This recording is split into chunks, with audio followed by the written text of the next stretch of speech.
I'm the Executive Director of Hispanics Enjoying Camping, Hunting in the Outdoors. Before we begin, I'd like to welcome everyone to this event, which is a first in a four-part series on climate solutions in action. Today's event is focused on how New Mexico state lands are being used to expand renewable energy and help solve the climate crisis. Welcome, everybody. While our event is focused on New Mexico today, we have people joining from many different places and on Facebook Live. Please use the chat to let us know where you're connecting in from. I myself am participating today from the Commonwealth of Virginia. I am on land originally inhabited by the Powhatan, which was part of a larger confederacy of over 30 Native American tribes whose territory spanned 16,000 square miles of what is today eastern and coastal Virginia up to Washington, D.C. Today's event coincides with the beginning of Hispanic Heritage Month, which runs from September 15th through October 15th, and we'd like to recognize and celebrate the many contributions that Hispanic people have made in society and to this country, including some of our panelists today who will be meeting soon and who are leading the charge with climate solutions in New Mexico. Our four-part series on climate solutions in action are inspired by a striking fact from a 2018 study by the U.S. Geological Survey. That study showed that emissions from the 640 million acres that make up our federal public lands accounted for nearly a quarter of the total U.S. carbon dioxide emissions in the United States over a 10-year period. These are greenhouse gas emissions that result from the extraction and end-use combustion of fossil fuels produced on federal lands. To just put that into perspective, federal public lands would rank 5th in the world of the countries with the highest emissions if they were a country. That sounds really bad, but we see that as an opportunity because we have the power to manage our lands in a more responsible manner. And each and every one of us is part owner of our public lands, which means that on one side of the coin, we all have the right to enjoy and access these lands. But on the other side of the coin, we all have a responsibility to protect these lands for future generations. And that is the essence of what HECHO does and is a platform for.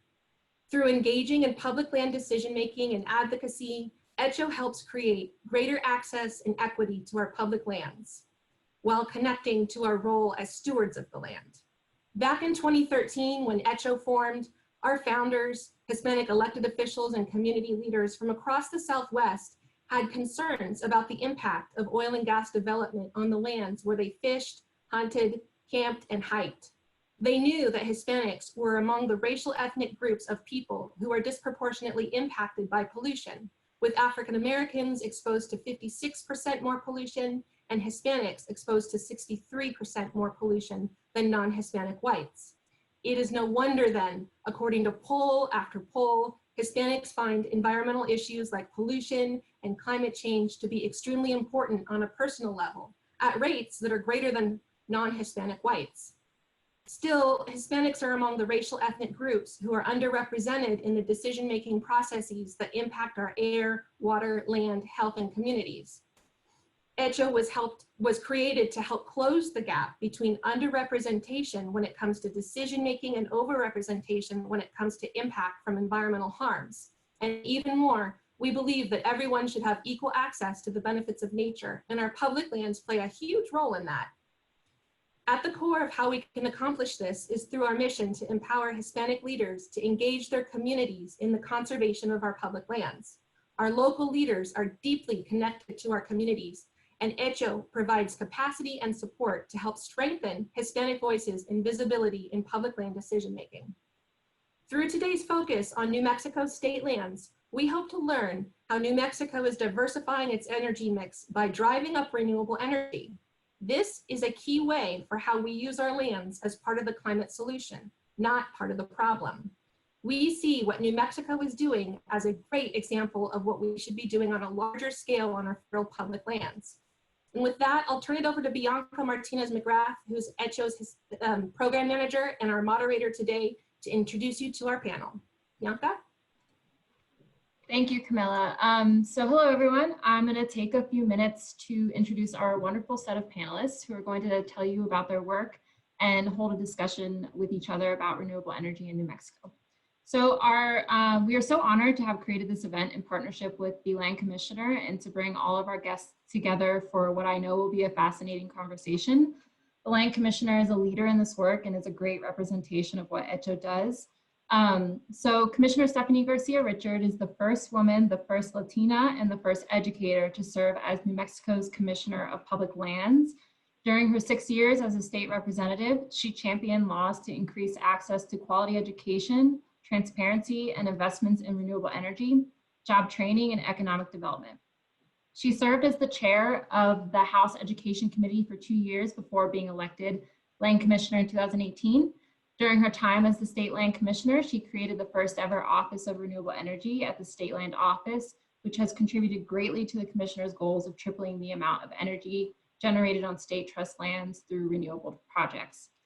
After the Commissioner, you'll get to hear from Sarah Webster. Sarah Webster is the Vice President of Investor Relations, Government Relations, and Corporate Communications for Pattern Energy. Sarah oversees Pattern Energy's Global Investor Relations Program, as well as all government relations at the state, provincial, and federal levels.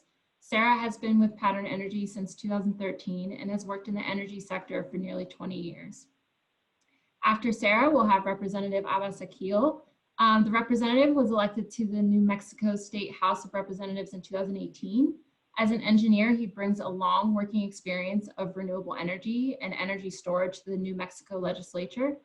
After graduating from New Mexico State University, he started his career at the Public Service Company of New Mexico, which lasted through the 1980s, and then moved to Sandia National Laboratories and worked there 22 years developing energy storage systems and microgrids. He voted for the Energy Transition Act in 2019 and passed other legislation in 2020 that will modernize the electric network in New Mexico over the decade. He is a first-generation immigrant from India and has lived in New Mexico with his family for 48 years. And after the representative, we'll have Fernando Martinez, who is the Executive Director of the New Mexico Renewable Energy Transmission Authority. Fernando has over 26 years of diverse technical and managerial experience in the natural resources field. That includes work in renewable energy, transmission, energy efficiency and conservation, energy storage, clean fuels, mine land safeguarding and reclamation, and water programs. Previous to his position with the New Mexico Renewable Energy Transmission Authority, he held a number of senior natural resource positions in New Mexico, state government with the Energy, Minerals, and Natural Resources Department and the Environment Department, including manager of the Mining Act Reclamation Program, chief of the Drinking Water Bureau, director of the Energy Conservation and Management Division, and director of the Mining and Minerals Division. So needless to say, we have a great group of experts here today. And with that, I'm going to pass it over to our first speaker, the Land Commissioner, Stephanie Garcia Richards. Thank you, Bianca. And let me just begin by thanking HECHO for co-hosting this panel of my very esteemed colleagues throughout the state, and Sarah, I believe, joining us from the western part of the United States. I am very, it's my great privilege to come to you from Santa Fe, New Mexico, which is indigenous land from our Tewa people here. It was their original homeland here in downtown Santa Fe, so it's a very sacred place, and it's my privilege to give you that land acknowledgement. And just, you know, you're going to hear from folks about transmission, and you're going to hear from the legislature, and you're going to hear from a developer. And so I want to be very respectful and only take my 10 minutes, but I have a lot to tell you in that short amount of time about what we're doing at the State Land Office for renewable energy development in New Mexico. And like was stated before, this is a New Mexico specific perspective, but please take these solutions to your own communities. I mean, we've got people from Missoula, Montana, it looks like, and folks from Colorado joining us, folks from Wisconsin joining us. So thank you to everyone across the nation for joining us in this important discussion. So yes, I am the first Latina, the first Hispana to have this role of Commissioner of Public Lands in New Mexico. And I'm also the first educator. And the reason that's important is because the money that we generate, the revenue we generate here at the State Land Office from our 13 million acres of state trust land in New Mexico goes to pay for our very important public institutions in New Mexico, including K-12 public education. And so having an educator sort of watching the trust, ensuring that we are getting all of the revenue that is due the beneficiaries, I believe is important.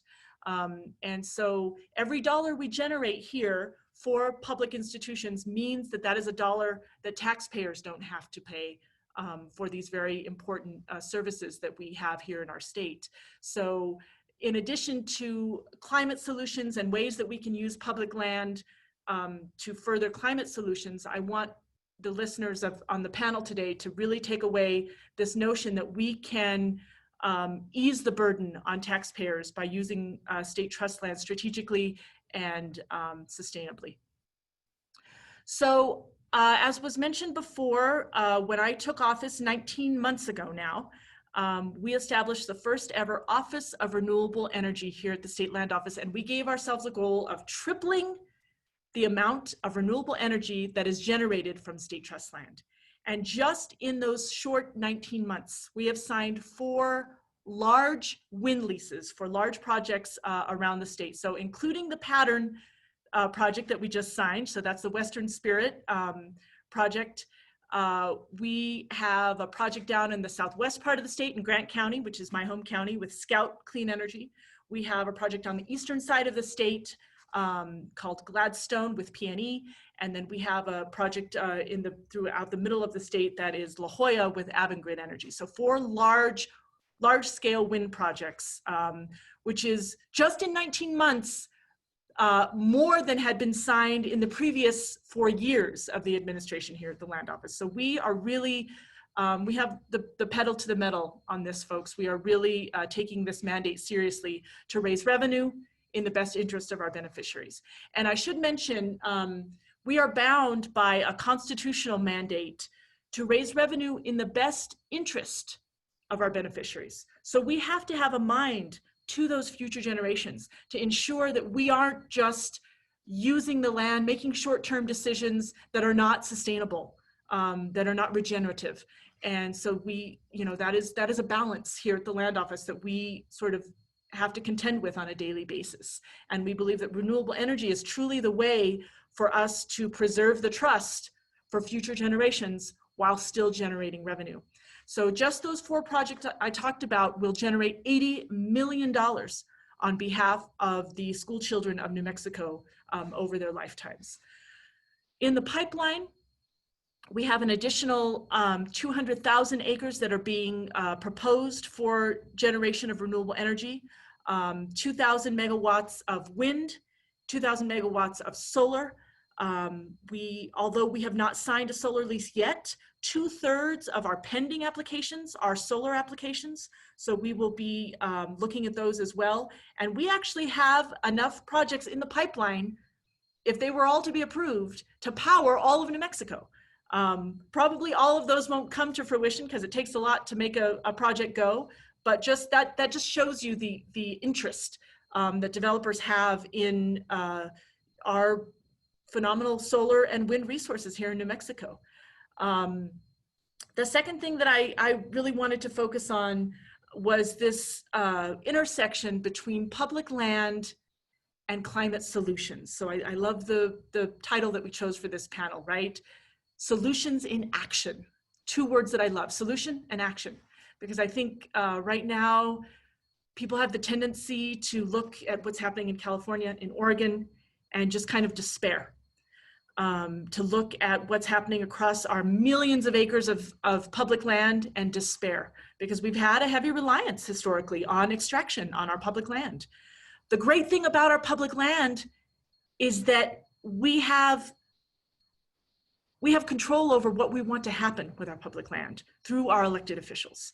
So the BLM federally, but also in your own states, you have state land that has either appointed or elected folks that are responsible for decision-making on that land. And so you can be a part of what happens on that public land. So You know, right now, almost half of the generation of energy on public land comes from coal, and only 5% from renewable energy. Folks, it is time that we flip-flop those numbers. It is time that we really take the initiative, the bold steps to ensure that we are actually generating more energy, renewable energy on public land. And we can do that as voters. We can do that as activists. We can do that as organizers. And that's kind of what today's panel is really about, is like, you know, how do we help to generate the political will, the leadership to change the course? I think if anything, this current pandemic and economic situation that we find ourselves in kind of underscores the real urgent need for us to make a change on how we generate energy on our public land, on how we generate revenue on our public land, to really look to a model that's more sustainable, that's less cyclical in nature. The issue with extractive markets often is that they have a boom and bust cycle, and they're heavily reliant on things like, you know, the OPEC nations. So New Mexico has no leverage in OPEC decision-making that impacts the markets and the price of oil here in New Mexico. So we are really looking to a more sustainable, regenerative form of revenue and energy. I guess the very last thing that I will mention, because it is Hispano Heritage Month and I am the first Hispana in this role, is that conservation goes part and parcel with what we call herencia, really valuing the heritage, our cultural heritage, our ties to the land. You know, we come from a long line of conservation-minded values in New Mexico, and so it's just who we are. Our identity is tied in with our connections with land, water, and conservation. So it's very appropriate that HECHO would host this particular panel, and I'm very much looking forward to hearing from my esteemed colleagues, and I appreciate you all for being willing to join us here today, and that is all I have to say for now. Thank you, Bianca. Thank you, Commissioner. Wow, right on the dot. You stayed true to the 10 minutes. Thank you. So I'm going to pass it over to Sarah to focus more on on the project side of things. Yeah, take it away, Sarah. You're muted.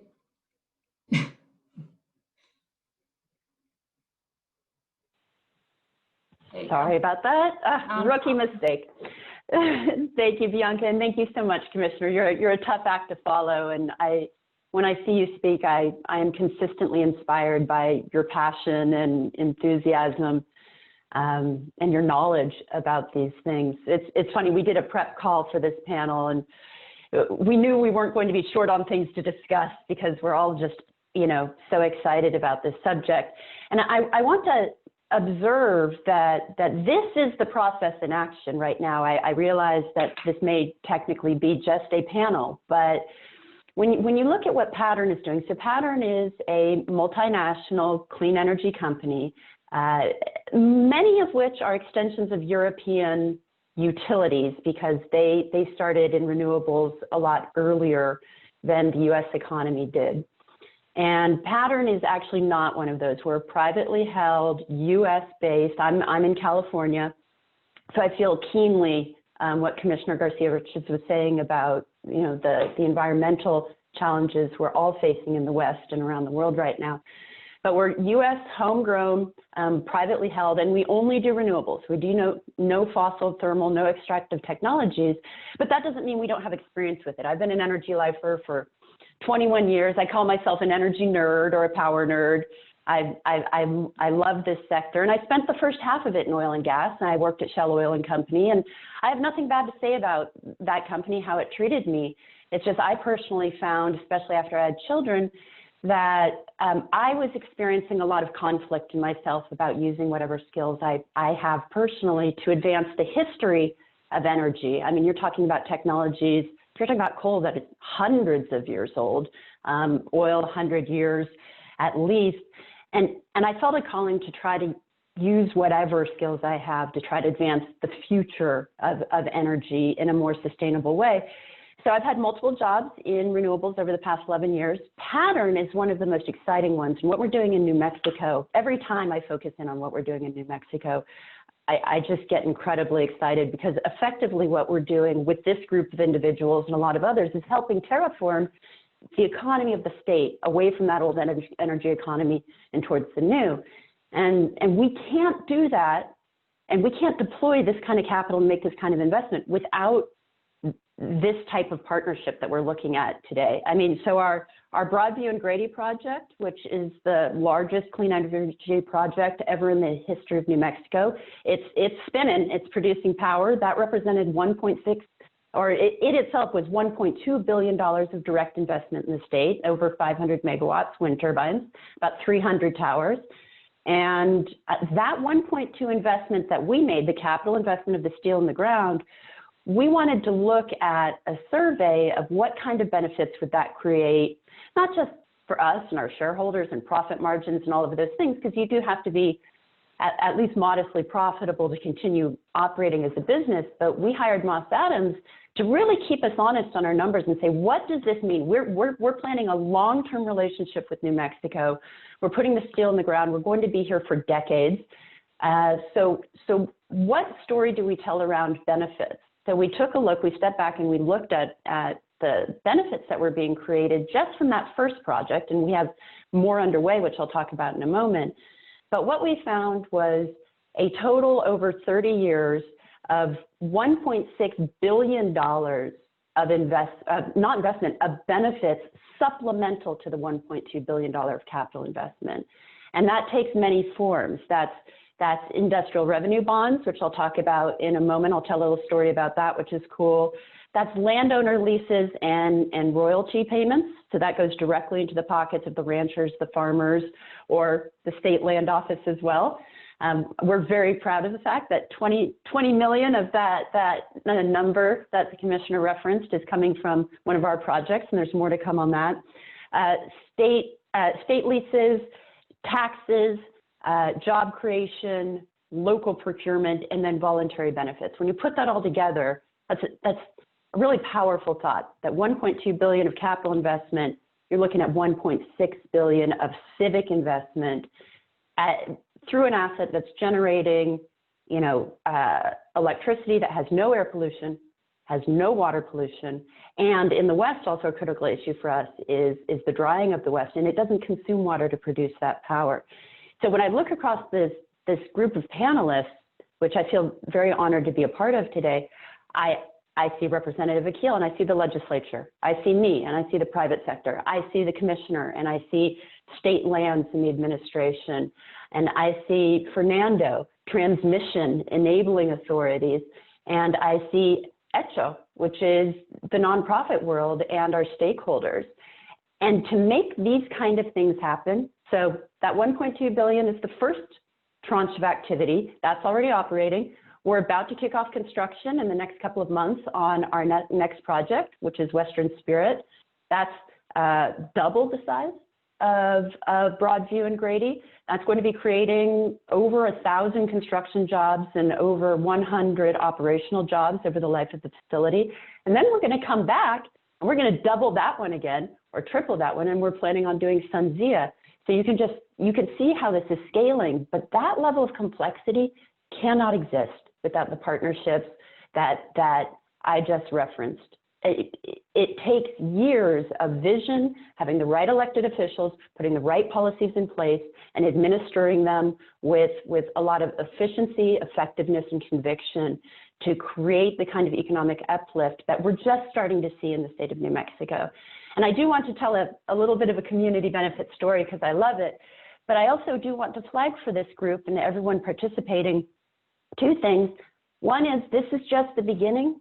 When you look at no new policies, when you don't even look at the outcome of Biden or Trump election or what's going to be happening next year, when you just look at the policies that are on the books right now in the West, you've got 80% of the population is covered under very aggressive climate and greenhouse gas targets and clean energy targets. And just to meet what is currently needed to achieve those with no new policy, we're talking out a build out of about 9,000 to 10,000 megawatts a year starting mid-2020s for 15 years.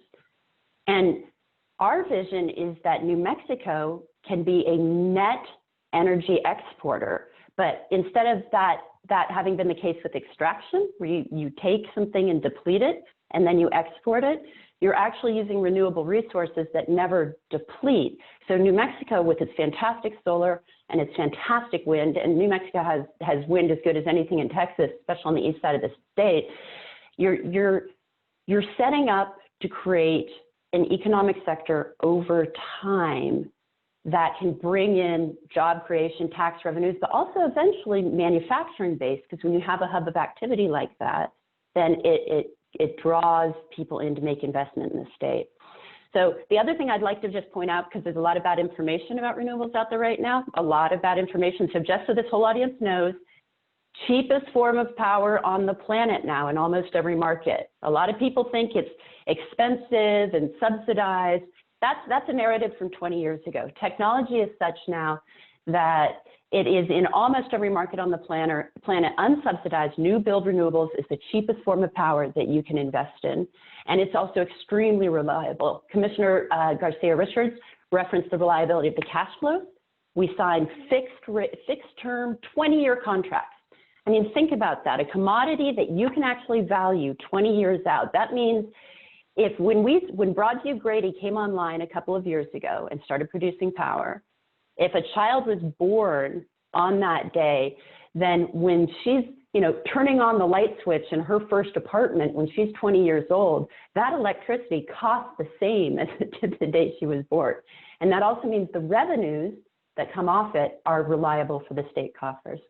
So I just wanted to give the little renewables plug there so people have some good information. And the last thing I will highlight is we've negotiated partnerships with 9 and going on 12, we're in final stages with a few others, counties that we have either transmission or direct projects in. And many of them are doing industrial revenue bonds, which is a mechanism by which, because the county itself is not taxable, they can take an ownership stake through a bond in an infrastructure project or a portion of it, and then we're able to pay them our tax revenues instead of it going into the general fund. And we also do general fund state taxes, but this means that a county like Curry County, for example, can actually hold on to $20 or $30 million of its tax payments directly into the county, which they did, and they were able to fund the building of an entire fire station with that. And the last one I'll highlight, because I love this one too, it highlights the need that we have to continue building all the forms of industry that support the renewable sector. Is we have a great partnership with the Mesa Lands Community College. They developed a WinTech program, which is a very forward-looking thing to do. WinTech, according to the Bureau of Labor Statistics, is the fastest growing job in the U.S. economy. It is also a job that, on average, is hiring veterans at a rate that's about 60% higher than the national economy, because their skill sets are just uniquely compatible with what wind and solar need. But the Mesa Lands, sorry, I was thinking Curry County again. So Mesa Lands had this WinTech program. When Broadview and Grady came on, we hired 50% of their emerging class that year. And we are in such need. We're going to be creating hundreds of wind technician jobs over the coming years, like literally hundreds and hundreds of them. There's not enough right now in the state. So we're currently working with Mesa Lands to expand their program to meet the needs of just us and hopefully a lot of the other companies coming into New Mexico. So with that, I'll hand the mic back to you, Bianca, but we're just so proud to be here. I'm honored to be part of this panel, and I really do mean it. I'm not blowing smoke just because there's some luminaries on this panel.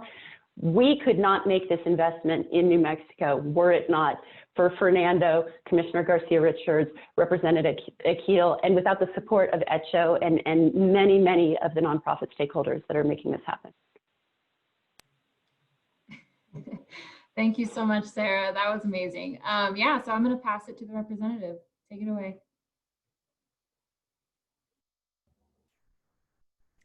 Thank you, Bianca. Thank you so much for inviting me to be here. Although I'm not Hispanic, but I'm also a minority. So it's an honor to be here, and especially on a panel like this that you have put together. It's really amazing.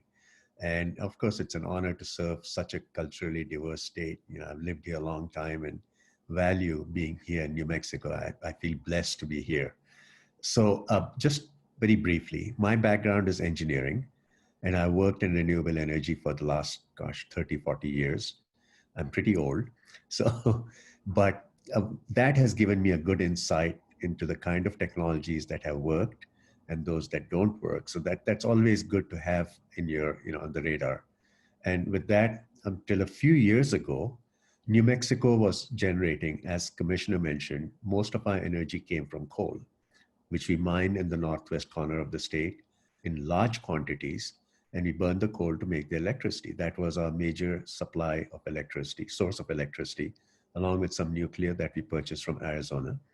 And that was how it was. And we didn't have very much renewables. But as the commissioner said, now we are flipping that. We are actually increasing the contribution that renewables make, because New Mexico is blessed with having one of the richest renewable resources in the country.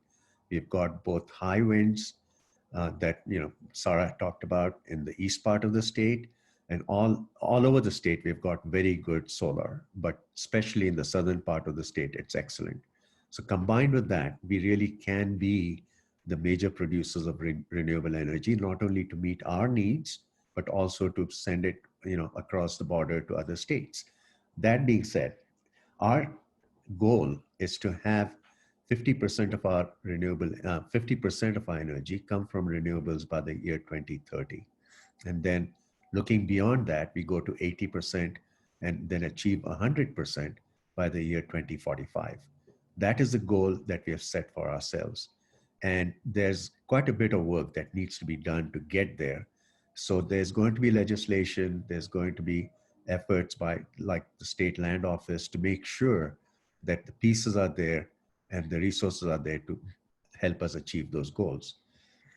In terms of upcoming legislation, I just want to mention a few things here. One is we are working on a community solar bill.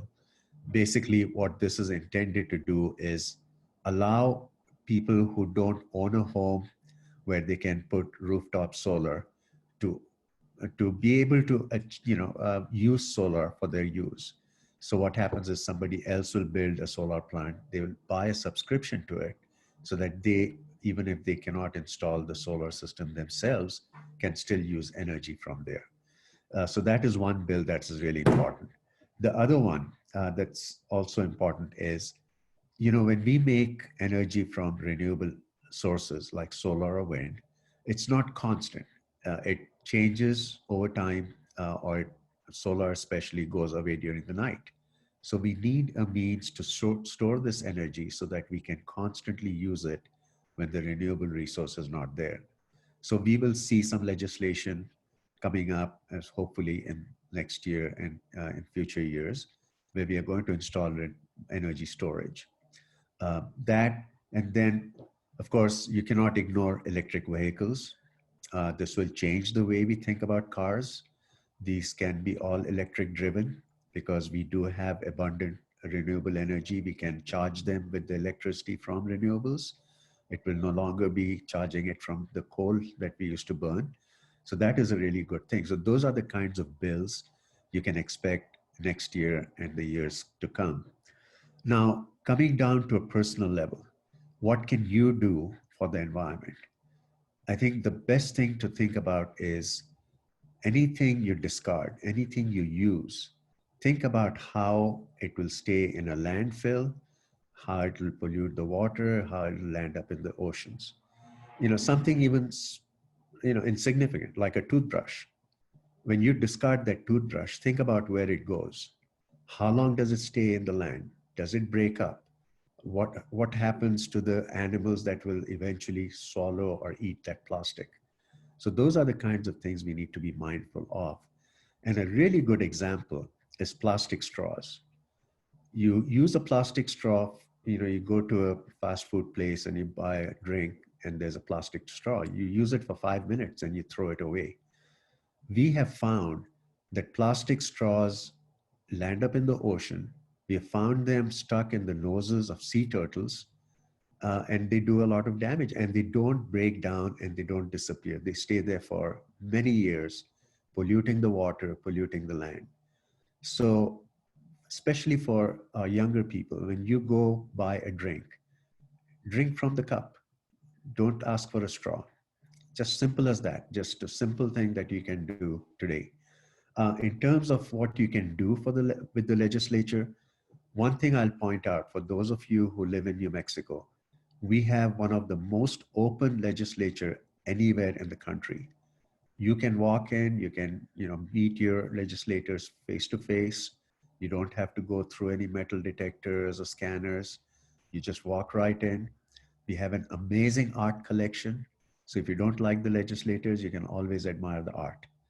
So come in, talk to us and meet us, because when you meet us face to face, it leaves a big impression on us. And if you have a cause, and I'll use one small example of what I experienced. We had a group of young school children who came and spoke to us about having a special license plate for bees. Bees pollinate our plants, pollinate our crops. That's how we grow and sustain ourselves. They wanted a special license plate to honor bees. And we were hesitant. As legislators, we were hesitant because we already have dozens of license plates that honor something or the other. And we didn't want to add one more because it's confusing for the police officer to know what is he looking at. When he stops a car, is this license plate valid? Is it legal? Where does it come from? So we were hesitant, but the earnestness, the passion that the school children talked to us with unanimously convinced us that yes, we will add one more license plate to our collection, and it will honor the bees that pollinate our crops. So that is a good example of how you can be passionate. Our young people can be passionate for a cause. Come and make that case, and it leaves an impression. You can make that change happen. The other thing you can do at a greater, deeper level is you can always, ask to be appointed as a page.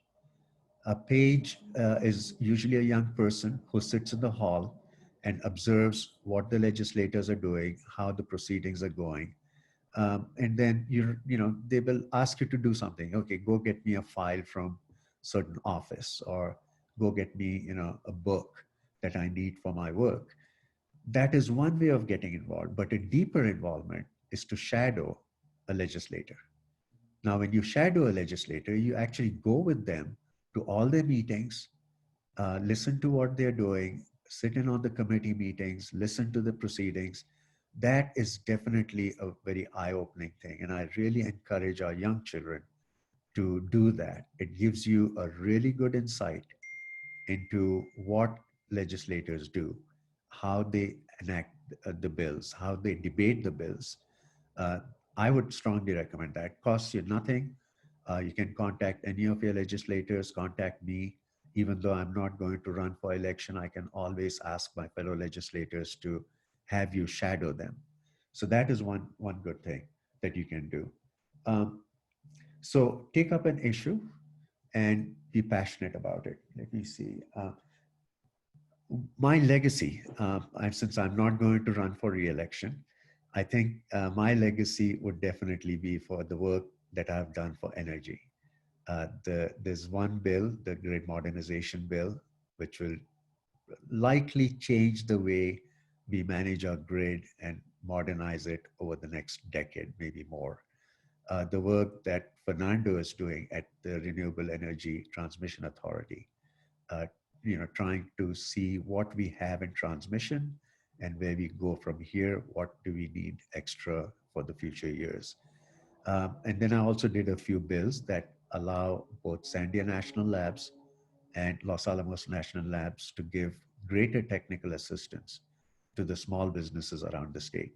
So I think that will be my legacy, and anything our younger children do to take the ideas that I've just talked about, gosh, you become part of my legacy too. So with that, I will end my talk, and thank you so much for having me here. It's a great honor. And I just want to see what our young children go out and do in the future. Thank you so much. Thank you so much, Representative.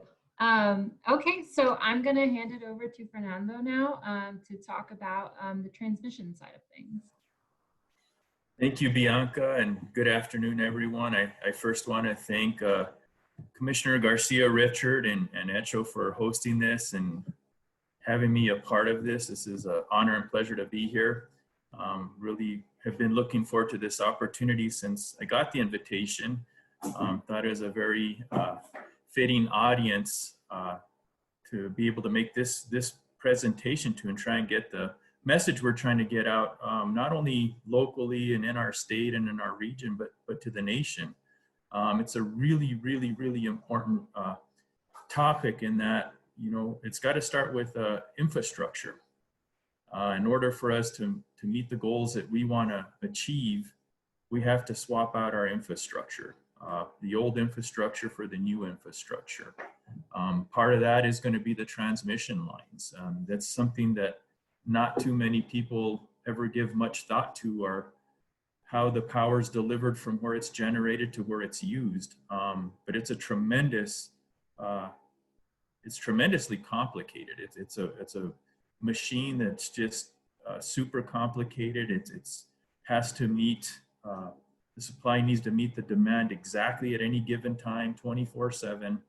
And what it takes in order to do that is an upgraded and modern transmission grid. And we can turn to California and other places where we can see that when you don't have an upgraded transmission grid, you can have tremendous problems. If you look at California with their aging infrastructure, where they recently had a lot of loss of life and property because of an aging grid. They have these rolling blackouts, all that sort of thing, lots of power outages. So the transmission system infrastructure, not only here in New Mexico, but in the region and across the country, it needs to be flexible and it needs to be upgraded in order to put more energy on it. And I think everyone can understand that reliable electricity is super, super important. It's as important as having upgraded hospitals, roads, anything else. Here in New Mexico, we look at it for economic opportunities. You know, we can't have a whole bunch more Intels locating in our state if we don't have reliable electricity. And I think if you look at that at the regional or national levels, we can't compete with other countries unless we have reliable electricity that's low cost. So it's a super important thing, not just from an economic standpoint, but from an environmental standpoint, as everybody's mentioned. It's super important. It's not just environmental reasons that are driving an increase in renewables, it's also cost.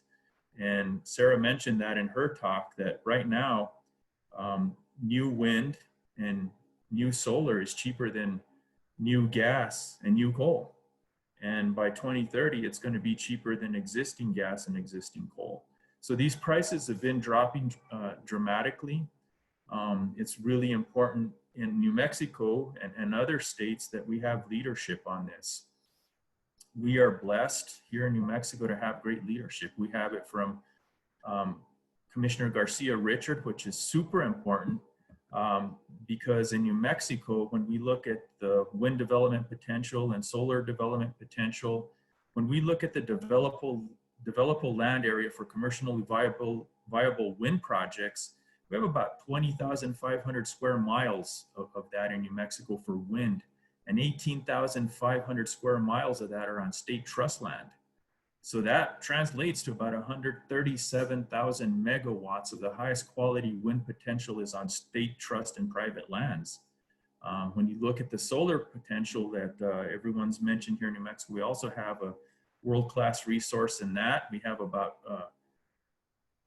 developable land for solar equals about 68,000 square miles, and 49,000 square miles of that is on state trust and private lands. So we have about 824,000 megawatts of the highest quality solar potential is on state trust and private lands. So Commissioner Garcia Richard has a an important job, and you know, I'm so thankful that she's created her Office of Renewable Energy within the State Land Office, because that has made just a tremendous difference. And you know, I've been in this field a long time, and just seeing the accomplishments in a short 19 months has just been enormous. And so that's really positive. And as far as I can tell right now, the renewable energy industry in New Mexico is investing billions right now and planning billions more in investment in New Mexico. So it's really important. And this is even during COVID and everything, that's all the fallout that's happened from that. We're still seeing these billions of dollars being invested in New Mexico. So it is an industry we certainly need to support. It offers a lot of opportunities for public-private partnerships. In fact, one of the projects that was mentioned earlier is called the Western Spirit Project, where we are working with Sarah and Pattern Energy there as co-developers, where they're developing the transmission lines and the wind farms, and we own the transmission line. At the end of that, that's going to go into the biggest utility company we have in the state, PNM, that they'll acquire it once it goes into commercial operation. We're going to start construction on that this fall. It will be in commercial operation by the end of 2021, and that's going to provide at least 800 megawatts of wind energy on the grid. So I think there's just a lot of opportunity here, and we're lucky because we do have a governor that supports this. We do have a land commissioner that supports this and is taking action. And we have a lot of legislators like Representative Akhil that has also done a lot of work in this area to really advance a clean energy economy for New Mexico. And that's just been super important. You know, his work there has done everything from return funding back to the organization that I'm from, so that we can enter into these public-private partnerships and get some transmission built. Because I'll have to tell you, here in New Mexico, as well as in a lot of other states, transmission capacity is either near or at full capacity, where you cannot add more energy unless you build more transmission. Right now, it is the best technology we have available to meet the needs, not only in New Mexico and the region, but in the country as well. So it's just super important. You know, you can think of it a lot like just how important the interstate highway system has been to the country. This is a very similar type of initiative that people really need to give more thought to. When we look at some of the benefits of an upgraded transmission system is, well, the first thing you have are reliability cost savings. We all understand that storms or other events can result in outages of the transmission grid. These power outages can be costly to local businesses. So when you have a strong and robust grid, it helps ensure that the power stays on, and it reduces these impacts and the high cost of outages. It also results in efficient use of generation resources. So transmission will facilitate the optimal use of the existing grid resources. This will lower the total generation required to serve the electric demand. So this translates to more efficient use of resources, will reduce the need to build new generating facilities. So that's another plus. Then of course you get efficient grid operation. So you have increasing transmission capacity will reduce the bottlenecks and congestion on the system that will allow for more efficient dispatch of the resources, including low cost sources like wind and solar. So the cost of the new transmission is really mitigated by access to more cost-effective generation.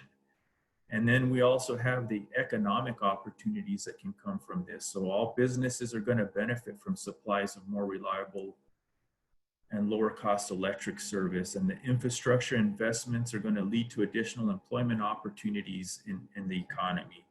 And these jobs are going to support increased economic output, income for state residents, and added tax revenues for state and local governments.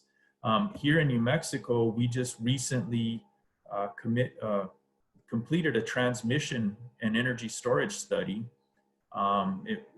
And this actually was from legislation passed by that Representative Akhil sponsored. And we started this study in November of 2019, and we completed it at the end of June of during this summer. And I'll give you the main takeaways from this study. Right now, we have 2,500 megawatts of installed renewable energy in this state. We have another 3,100 megawatts of renewable energy that's under development right now.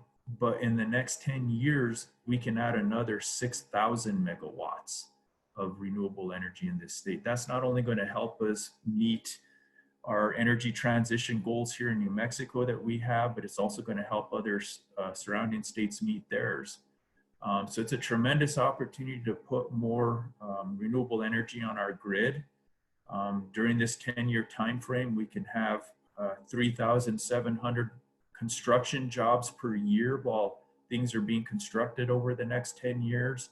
About 800 jobs are going to result on a permanent basis after construction. And in total, we're looking at least $11 billion in total investment in the development, construction, and operation of these new renewables over the next 10 years. So there's just tremendous benefit all the way, any way you can look at this.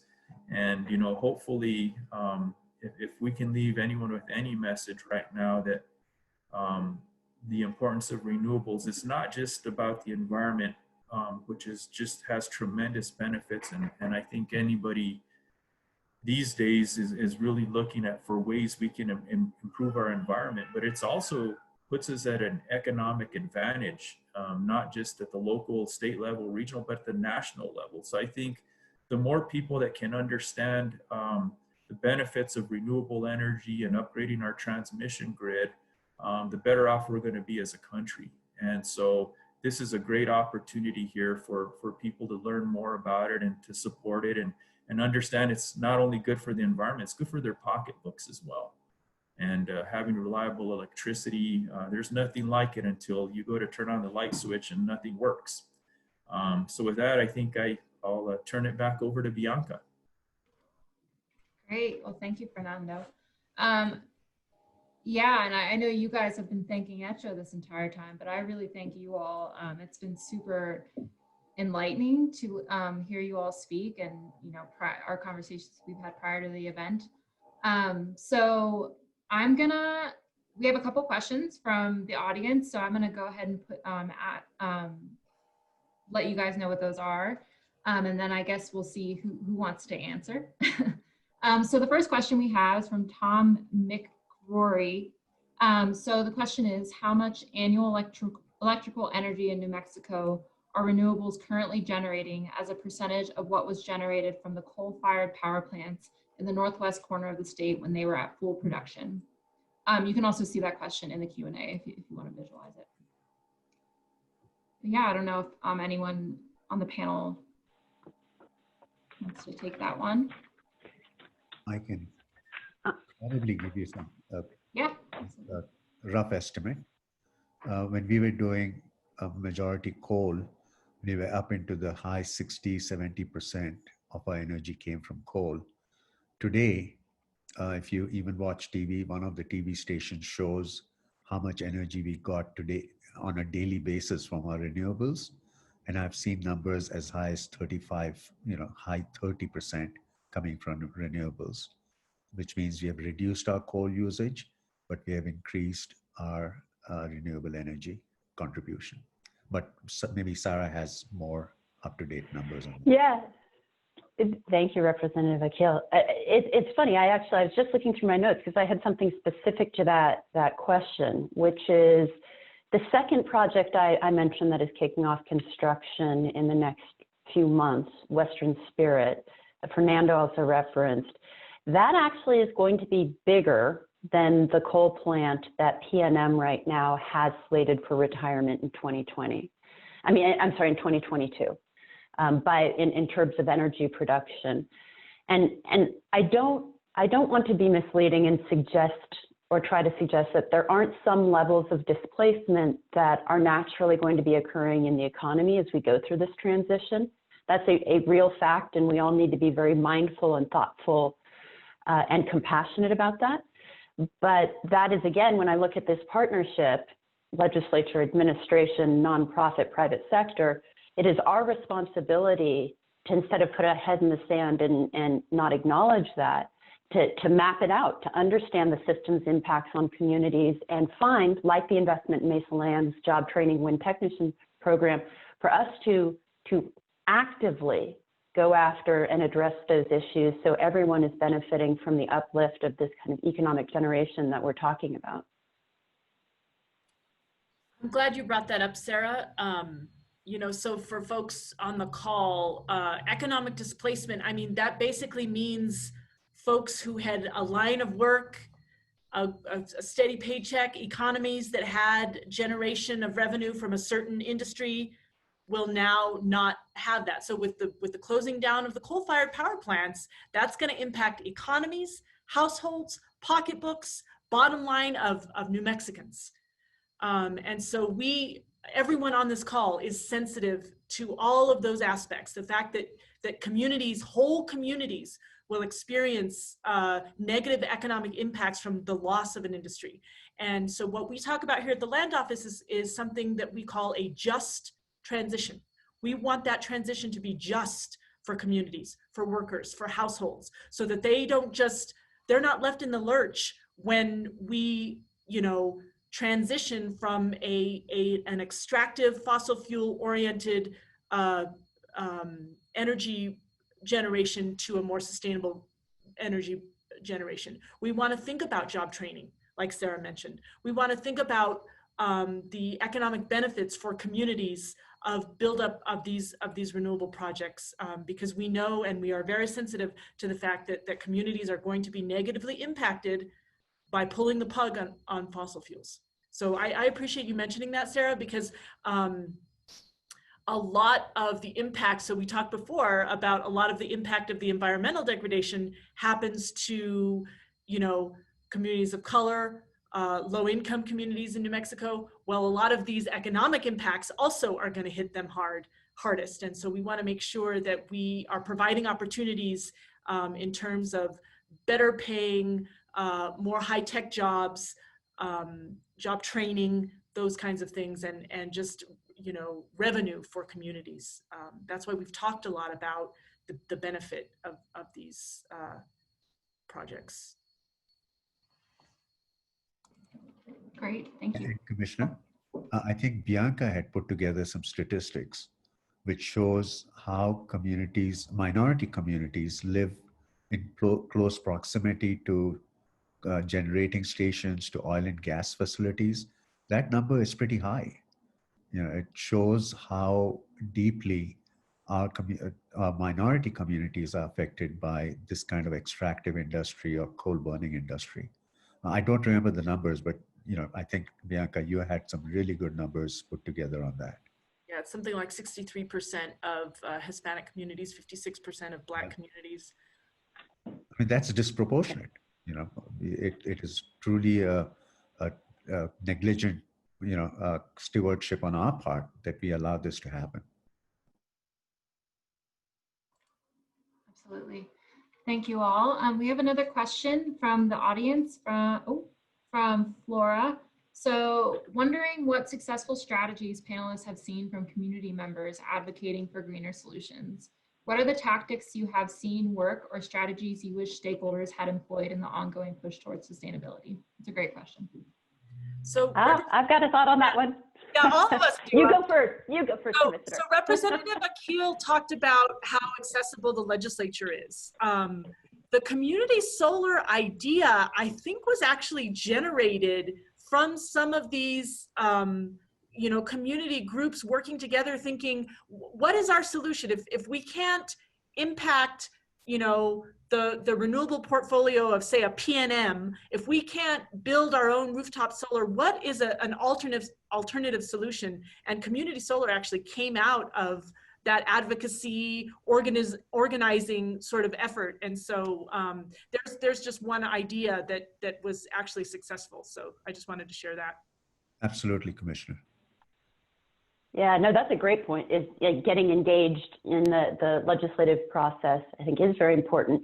The one I was going to suggest or observe, I love that question. I started my career, well, my professional career, I started my my work life at 15 scooping ice cream, but my professional career about 21 years ago, and I was developing, you know, going into communities and getting them used to the idea or answering their questions around these big natural gas power plants, the big natural gas combined cycle power plants. And then I moved my career into renewables, did the same thing. And I think an overarching piece of advice I would have to that question is talk to people who don't think like you, because those of us who are very passionate about these issues, whether it's environment or other, you know, progressive social issues, we do have a habit of surrounding ourselves with like-minded people and ending up in an echo chamber, and people on the other side of the fence do it. And then those barriers get bigger and bigger and bigger. And I know personally in my family, I've got people on the far left, I've got people on the far right. I love them all. I need to figure out how to talk to people who don't always think like me or agree like me or agree with me. And a tactic in support of that strategy that I would recommend is really think about your audience, whether it's an audience such as we have here today with all the participants, or whether it's just an audience of one where you're having a conversation over a cup of coffee with a skeptical friend, is where are they coming from? What do they care about? Because I personally am not going to go talk to a rancher who is struggling with putting his kids through college about climate impacts and carbon regulation, right? I'm going to be talking about rural economic development, royalty payments, land leasing payments, what it means for him and his family, his community. So that's what I'd say. Talk to folks who don't think like you, and try to tailor, don't mitigate your passion, but tailor what you're thinking about and how to be compelling towards the interests and concerns of the person you're talking with. And I would also add to that, you know, I've been in this field, as I mentioned, for more than 27 years, working with the public and dealing with public participation. And I think the main takeaway you always get from that is there's always people on the ground that are impacted. And they have lots of different views on it. Sometimes they support a project, other times they don't support a project. Sometimes they're really opposed to a project. But I think just getting involved, I mean, going to county meetings, things like that, because that's one thing I'm always trying to keep in mind is, as you know, we're trying to get these projects planned and put under development and ultimately constructed, is that real people are going to be impacted at the end of the day. So it's really, really, really important that you get out there, you get involved, you listen to all the different points of view, you try to get collaboration and consensus where you can, and just really work with people, meet on the ground, stay active with your local leaders and anyone else. There's just a big grassroots effort for this, but you also got to understand that anything you do could adversely impact somebody else's life. It could adversely impact somebody else's business. So you got to think of those things, whether they're cultural issues or environmental issues. You got to look at all these type of things and take them all into account. I mean, let's say, for instance, that, you know, something we're doing on a wind farm or on a transmission line, and it could adversely affect, say, the mission of, say, some of the military installations in the state, or something that bring in $10 billion per year to the state. You gotta pay attention to that stuff. You know, their flight routes, what they got going on. So you got to really look at that, or maybe you have some cultural issues that, you know, this particular piece of land is super special, super important to somebody, and you look at that, see if you can work around it, or you have people that say, hey, I just don't want anything to do with this, and you try reroutes, or you do other things. So I think, you know, at the end of the day, just remember there's always people impacted by it in many different ways, and try to address as many concerns as you can. And I'll add one other dimension to that. As legislators, we are also concerned about cost. So when we talk about green solutions, come prepared with some numbers. You know, what is this solution? How much will it cost? What is the improvement it offers, whether it's a reduction in amount of mercury going into our air? You know, so come with numbers. That makes a difference, because then you quantify these two options. And as legislators, we can say, all right, yes, this may cost more, but it offers this benefit. So it's a cost versus benefit kind of judgment we have to make. So that is important too. Thank you. Great, thank you so much. And we have a comment I'm going to read out loud from the chat. There's some acronyms that I don't know. So the PRC approved replacement power for the SJGS. The projects are 300 megawatts of solar and 130 megawatts of battery storage in the Central Consolidated School District, 300 megawatts of solar and 150 megawatts of battery storage in McKinley County, and 50 megawatts of solar and 20 megawatts of battery storage on Jicarilla Apache lands in Rio Arriba County. There's also 40 million worker transition and training fund.